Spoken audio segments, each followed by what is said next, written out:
thank you for joining us today. It is my sincere pleasure to be introducing Scott Ambler, the co-creator of Disciplined Agile and the Vice President and Chief Scientist of Disciplined Agile at PMI. And my tagline for Scott is the creator, because not only did Scott co-create Disciplined Agile, but he's created so many other things, right? We have Agile Data, Agile Modeling. I don't know how many books you're up to, Scott. I don't know, 30? 20 some odd. I've 20. lost track too, actually. And, all of that content, in comparison to, I think, other, very prolific authors, is based on experience and the practical side of learning lessons and working with organizations and teams and so forth, which has always made me think of such a differentiator with your approach to things. And with that, our topic for today, success with Disciplined Agile, past, present, and future. And no one better to have the ability to share some insight into that, Scott. No, thanks. Yeah, thanks for inviting me. I've been looking forward to this for a while. So what are some of the things that were sort of, pre-acquisition by PMI that you saw with organizations that achieved success with DA, and some of the things that would be applicable for, people in the audience to hear as far as things they should be considering? Yeah, definitely. So I think the organizations that were successful with DA had several things in common. I think, first of all, they realized that they were really on an improvement journey, and that journey would probably never end, and that's okay. You can have a target destination that you never quite reach. And this is true of organizations like Amazon and Google and eBay. They're constantly improving, and this is what I would suggest for all of your organizations, is that you need to get into this learning organization mode. Now, they might have started their transformation journey as a project, because and that's often the case. And you think you've got this dream that you can get it done in 6 months or 9 months or 3 months, and then you realize, oh, it's way more complicated than we think. So, and that's okay. And we talked about that in the executive guide. But yeah, so I think realizing that you're on a long-term journey is critical. Being willing to invest in your people, and is probably the second thing. You need to invest in training and coaching, and this is over the long term. It takes time for people to adopt new behaviors, and then eventually that will lead to changes and hopefully improvements in your organizational culture.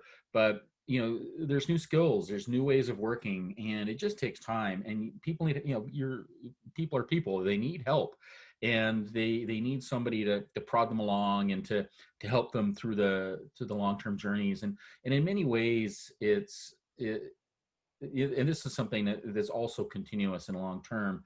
And that you should be investing in your people. And I think as an old timer, when I started out in the 80s, organizations spent way more money training and investing in their people than they do now.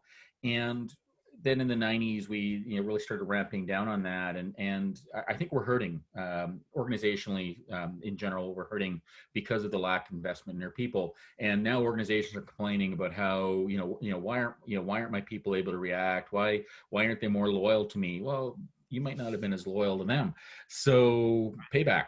But anyway, so yeah, we really do need to rethink our relationship with our people and the way we treat them and how we invest in them. So I think, if I had to pick two things, we've seen that across the board to be just key success factors. Yeah, and I would like to expand a little bit on the prodding them along, because that is so important, right? Where having somebody that is keeping a bit of focus and a bit of pressure for these teams to keep making improvements and to keep moving along, so that they don't start slipping back into kind of what they know or what's comfortable. And sometimes some of the questions that I get asked in the transformation engagements I do is, well, how many teams can an experienced coach support, and how is it 1, is it 10, right? And how much are you going to be able to help support these teams? So what are some of the things in that space that that you have observed?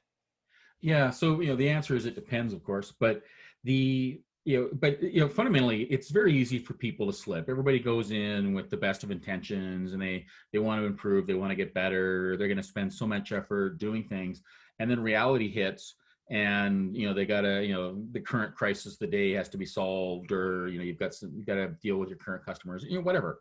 So it's really easy to push off these improvements. It's really easy to do some initial training, and then you start losing those skills if you don't use them. So a good coach will prod you along and will observe this, and sometimes as a coach you let the people go off and make mistakes, and because that's part of the learning, that's Right. that's part of the Yeah. learning journey.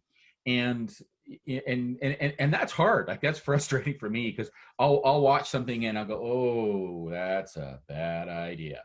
Well, let's see what happens. and, and just sit there and let it all unfold, because until you sort of stub your toe sometimes, you're just not going to appreciate some of the things that are going on. But as far as the issue of how many teams or how many people can you coach, there's a couple issues there. So how deep do you want the coaching to go? What are you focusing on? So if you're focusing on basic people skills and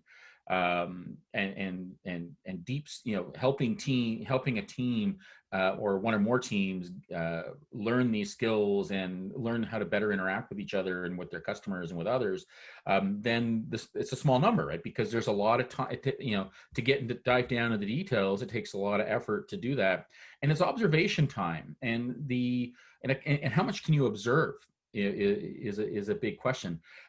So what happens, and one of the weird things about being a coach, you're often sitting there observing, watching, just keeping an ear out for a time to jump in, or a time to watch some behavior and then think, ooh, what the heck happened there? And then in behind the scenes go and coach people and help them along. And it's one of those things where you can't predict when you're going to have these moments. You can't predict how many you will have. Like you can have you could go, today you could be coaching a team and no coaching opportunity appears, right? Like, you were still coaching, you were still there observing, doing your job, and nothing happened.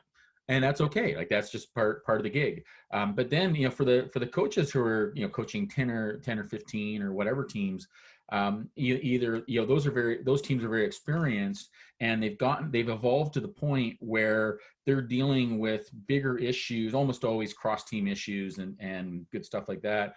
Or they're at the point where they've learned how to learn, and every so often they just need a little bit of advice, a little bit of help, or it's sort of like you go to mommy every so often for a little bit of comfort. The kid was perfectly fine on their own, but just wanted to be pat them on the head, yeah, you got this, and go for it. So those sorts of things happen too. So it really does depend. But and it's also an issue of how experienced are you as a coach, as Right. well as how experienced are the teams. So, and then of course, then throw in the, what can you actually observe? Because it does end up being a lot of observation, and then knowing when to step in, and also knowing when not to step When in. not to. Yeah. Yeah. It's and like I said, I've got a young daughter, and every so often she'll be doing something, and bounce. We've got a trampoline, so she'll be bouncing not so safely as I would appreciate.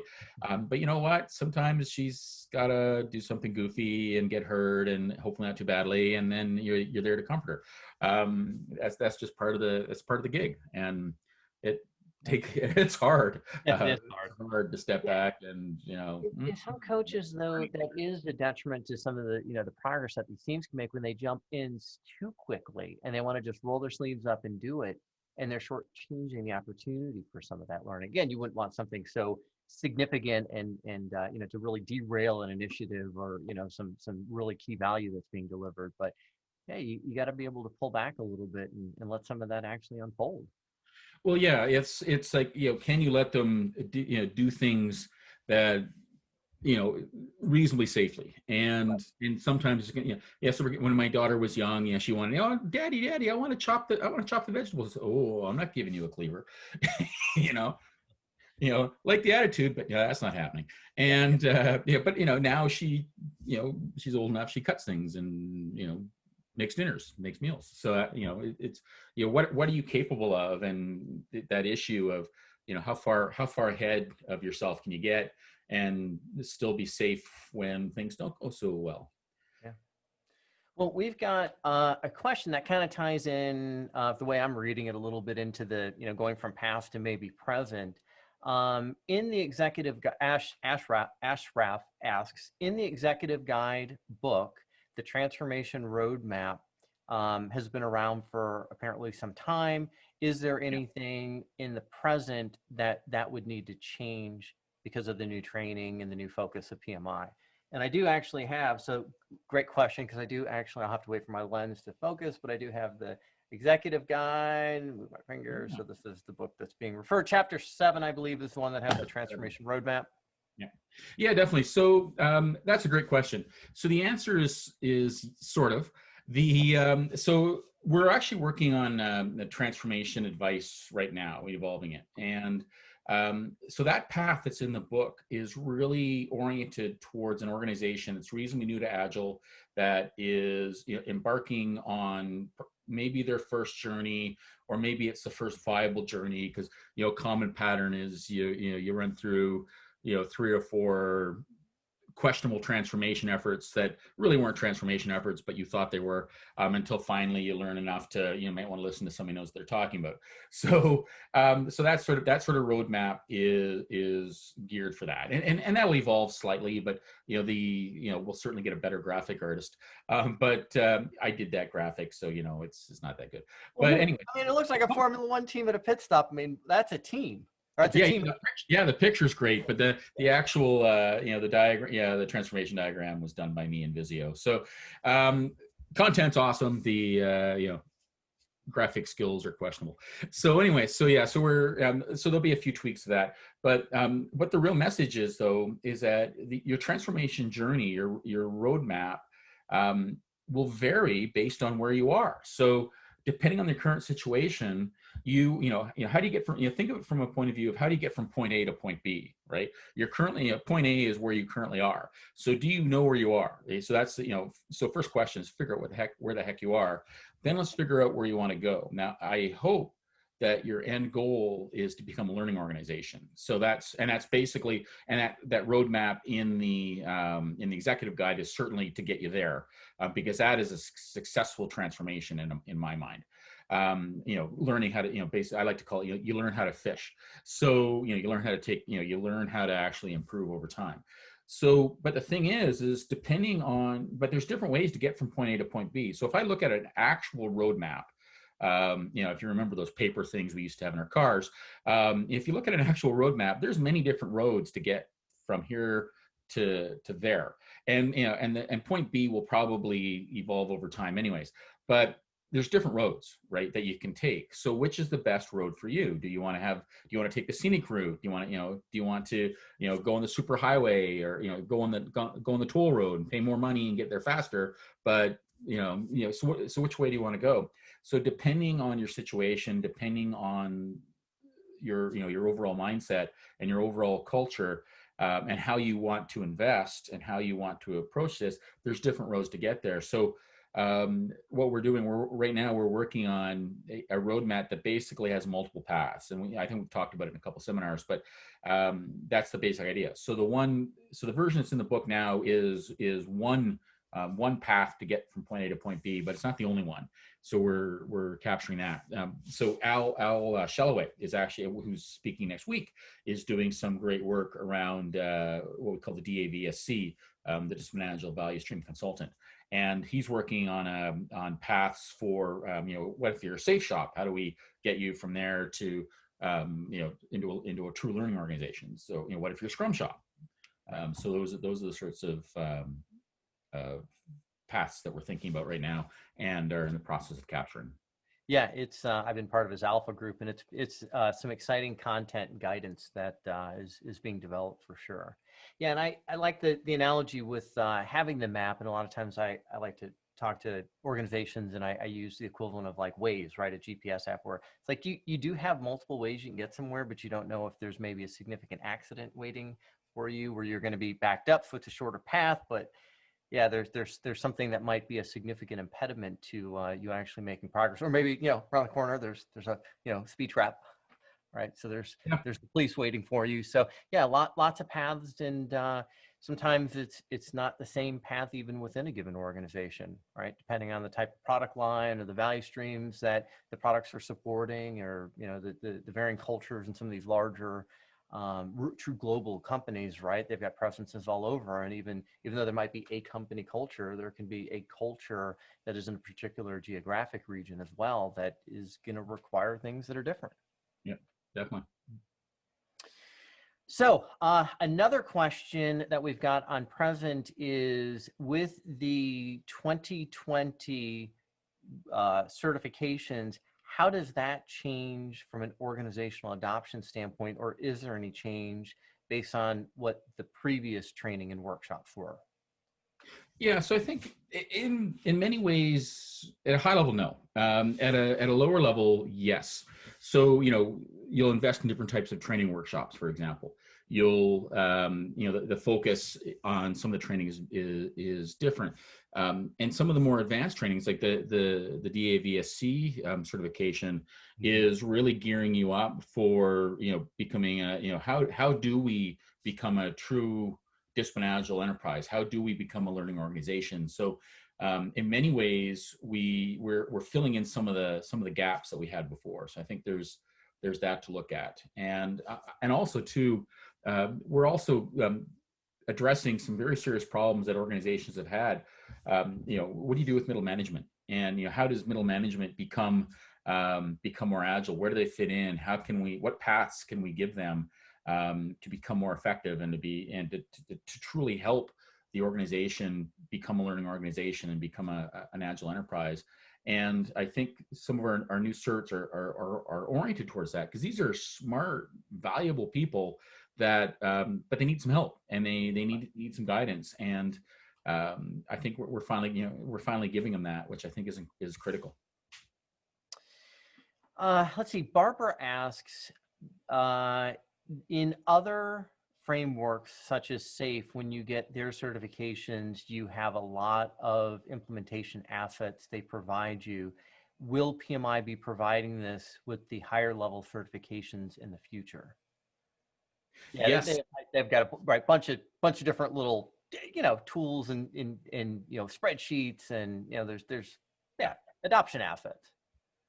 Yes, I don't want to take away from Al's glory next week, but I highly if you're on next week, certainly ask him that question, because the answer is yes, and he can start filling in some of the things that we're doing. We're actually I don't know if he's going to talk about it or not. We're actually using some of these assets internally right now within PMI. So not only do we have some of the consultants and coaches who have been through the DAVSC pilot. They're out there now using it in their own organizations in some cases, but we're internally using it as well within some of these assets within PMI as well. So there's going to be some really solid stuff becoming available soon. Yeah, and some of the platforms these are on, some of the the virtual canvases, these collaboration platforms, which make it really easy to use these things versus again, spreadsheets and some of the other types of implementations that have been done in the past. So how about the future? What do you see as far as where things are going? We're kind of closing out probably one of the most unusual years, hopefully we'll all have in our lifetimes. But as we move into 2021, and where organizations, I've mentioned this a number of times, or it's come up a number of times in some of the webinars this year, is organizations need to really achieve business agility much more now than potentially ever. So many of them are struggling because of what's going on. So what do you see as we're moving into the future, and where DA will help organizations?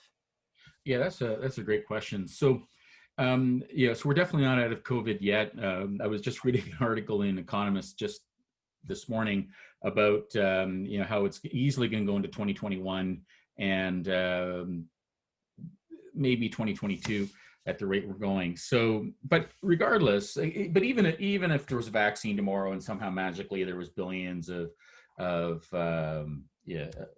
shots, we would still be in an environment where it's hyper competitive now. So, the economy has shrunk. The organizations that have made it through so far are in a much more competitive situation. In order to be more competitive, you need to be agile. End of story. And it's also interesting, the organizations that have thrived, I'm sure many of you have heard this, that there's some organizations that have just shot up throughout COVID because of their ability to communicate to actually compete, and of their ability to pivot and be able to react to this changing marketplace. And those organizations are agile, and they have this ability. They also have resilience. So one of the things that everybody's talking about resilience these days, because you've got to be able to survive and react and have the skills and infrastructure to pull this stuff off. And I would argue that DA has had this sort of stuff built in for years. Like, we always had strong architecture and strong quality, and things that many of the other frameworks either completely chose to ignore, or they're just sort of late to the game in bringing architecture into the discussion, and then still are struggling with it. If you don't have a strong architecture strategy, if you don't have a strong understanding of what technical debt is and how to address it and why it's important, then you're in trouble. And I think in the next few years, certainly we're going to see that organizations that are resilient, that can react, that are agile, and can sense and respond to what's going on in the marketplace and be able to react accordingly, they're the ones that are going to be successful. So you need these skills to be able to change and to evolve quickly. We're long past the multi-year project environment, and we need to have our act together on the technical side of things. I would argue that DevOps is table stakes. So if you look at the current version of the big onion diagram, the big picture with all the hexes on it, overviewing DA, Disciplined Agile Delivery is no longer, which is where we started. It's no longer a layer. It's, Disciplined Agile Delivery is one of 24 of the process blades within DA, and Disciplined DevOps is really the table stakes for organizations.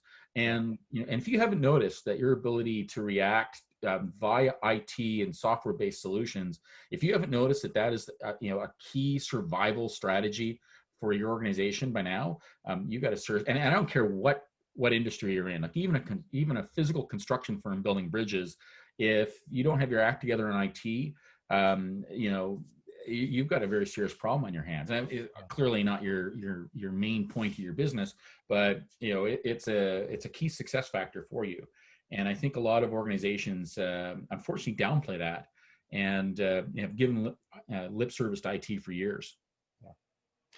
Yeah, and one of the other things I'd also kind of put out there is, again, maybe now more than ever, we've seen how there are so much more changes in the requirements and the value that we need to be providing customers.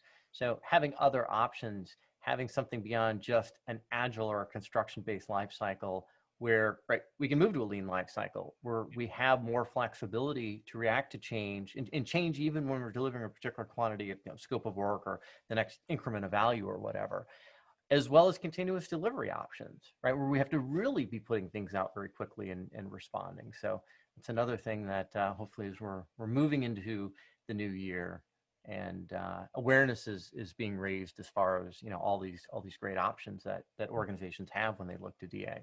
Yeah, exactly. And I talked about IT, but it's not just clearly not just about IT. Your approach to finance and vendor management and sales and many other your approach to governance is absolutely critical. And I see too many organizations where they've focused on agile software development, and okay, that's a good start.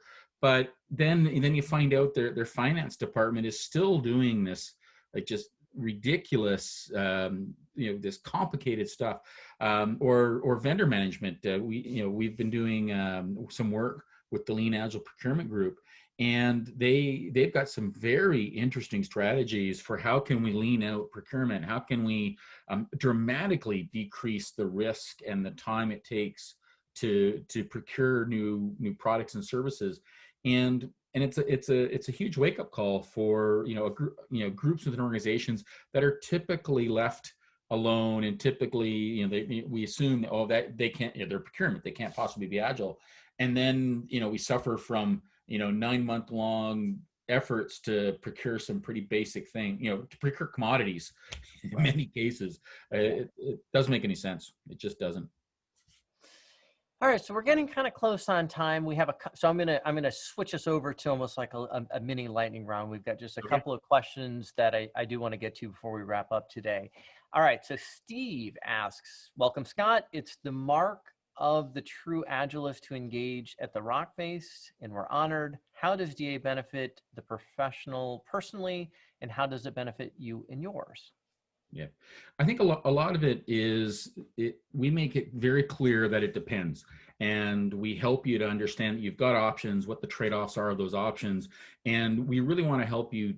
We want to help you to learn how to get better at getting better, and to choose the right techniques for the situation that you're in. So I think this is why we call it a toolkit, not a framework. It really is all about helping you to become more professional in your own approach. Krishan asks, "What percentage of industries non-IT do you think will adopt DA?" 100%. Yeah. Yeah, no, seriously, it's, the opportunity is there. I have never run into a situation where you couldn't become more effective. And, once again, really, particularly at the GCI, the Guided Continuous Improvement Strategy in DA is really all about showing you how to get better at getting better. And I have never, ever run into a situation where it wasn't possible to get better at whatever they were doing. And there is a follow-on question from Krishan asking, "Are there any case studies available?" Yes, we've always been a little bit short of case studies. We have been publishing, and mostly because of me, I'm not a big fan of case studies. But the fact is, we are publishing more case studies, and they're rolling out. That is, we get constantly asked for case studies, so a lot of people still like them. So we're starting to publish them. All right, and the last one that we're going to be able to work in for today, Marcelo asks, "Are you planning to work with Business Agile Institute or Agile Business Consortium?"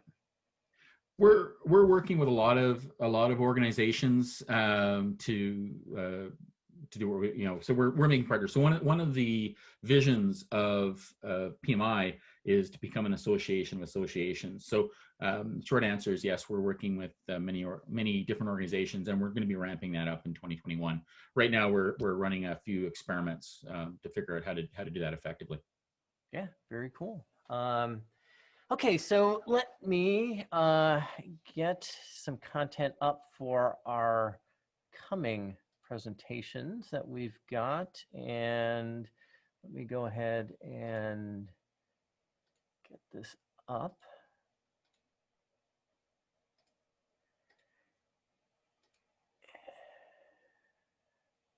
All right, so a brief word from our sponsor, Process Mentors. Yeah, one of the things that we've been asked a lot, especially with respect to this month, we've been really focusing on how to achieve business agility with Disciplined Agile. And one of the things that we're offering are some mini consultation sessions. So on the Process Mentors website, there is a button to be able to push to be able to sign up to get a 30-minute consultation to start talking about what challenges you might have and how you might be able to achieve business agility with DA.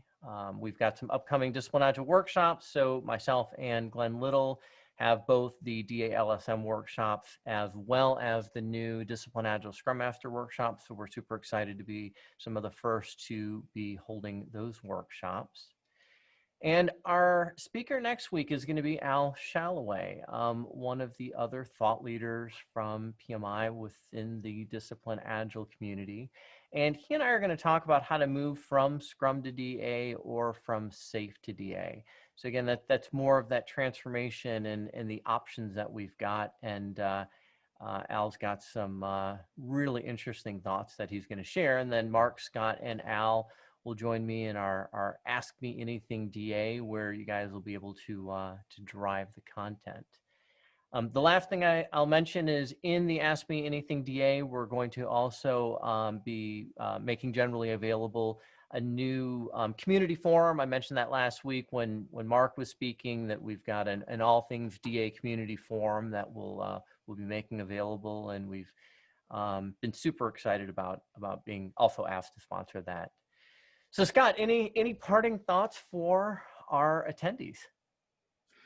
Yeah, thanks. So stay tuned. I think is the critical parting thought. A lot of great things are happening And they're happening fairly fast. So, sometimes not as fast as some people would like, and sometimes faster than other people would like. So I think we've pretty much got the right rate there. But a lot of great stuff is coming, has come, and is continuing to be released. So stay tuned.